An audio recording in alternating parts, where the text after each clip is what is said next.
gonna go over the coupling. So the coupling, actually, the hoses, our glad hand, our emergency glad hand, and our service glad hand, and our pigtail, our electrical plug are actually part of our coupling, along with our hoses, okay? Our air hoses as well as our electrical line. Remember, when you talk about your coupling, not only are you talking about how it couples to your trailer, but you also have to talk about the coupling, how it couples to the back of your tractor. Okay, a lot of people mess that up, okay, and they lose a lot of good points just because they didn't talk about the coupling. What do you say about it? We're just gonna go, we talk about, just on two parts. It's repetitive, but I'm about to run through it now, okay?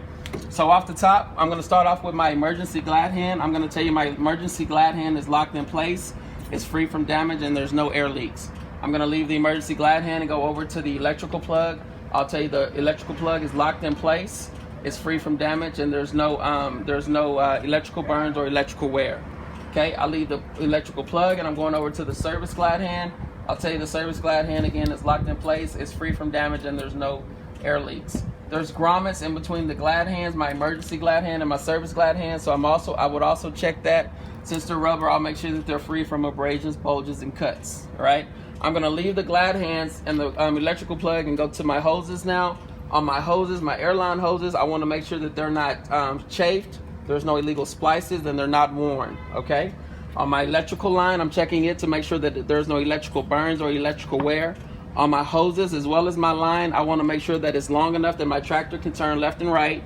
It's short enough that it doesn't drag on my catwalk, okay? The lines and the hoses, they have to be free from pinch. They can't be pinched or tangled, okay?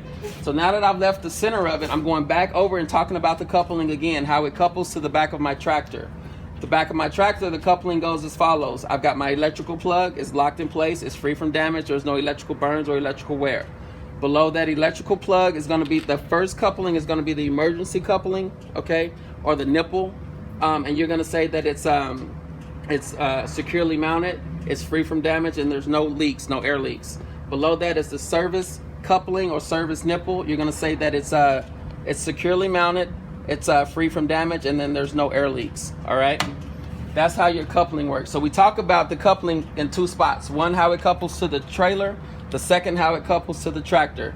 On the lines, we talked about our lines individually. We said that our airlines, they weren't illegally spliced, they're not worn or chafed. Chapter 11.3 is chafed. We talked about the electrical line, that there was no electrical burns or electrical wear. And then you want to say, obviously, that there's no electrical wires showing, okay? Then we're gonna come under the trailer. We're continue to talk about the coupling. On that, where we're gonna start is the apron, all right? My apron, I'm gonna say the apron is securely mounted. There's no illegal welds or no illegal holes. It's not bent, cracked, or damaged.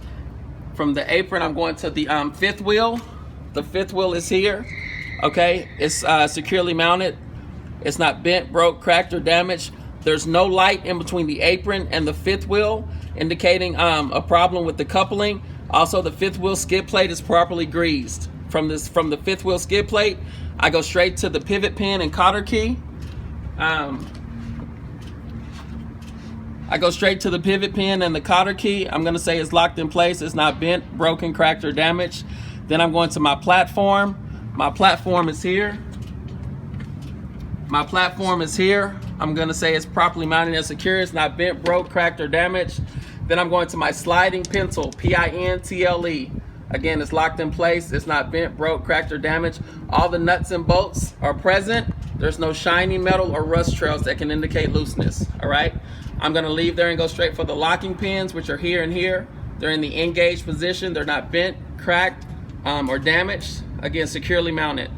My release arm is right here. It's in the engaged position, all right? Securely mounted, it's not bent or broken, cracked, or damaged, all right? So we covered the apron, the fifth wheel, the pivot pin and cotter key, the platform, the sliding pintle, the locking pin, the release arm. The only two items that we need to cover is the kingpin, which is an extension off of the apron, and the locking jaw. And we have to go under the trailer to see that, okay?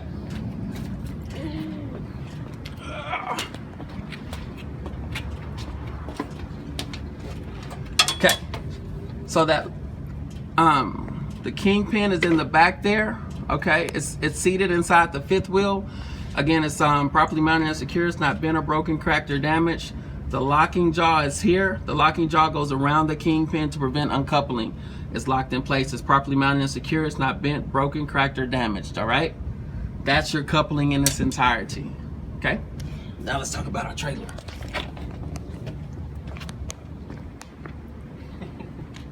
Okay. On the coupling, do you do the tank too? The tank? You stack this The tank is part of the B card. Yeah. Tank is part of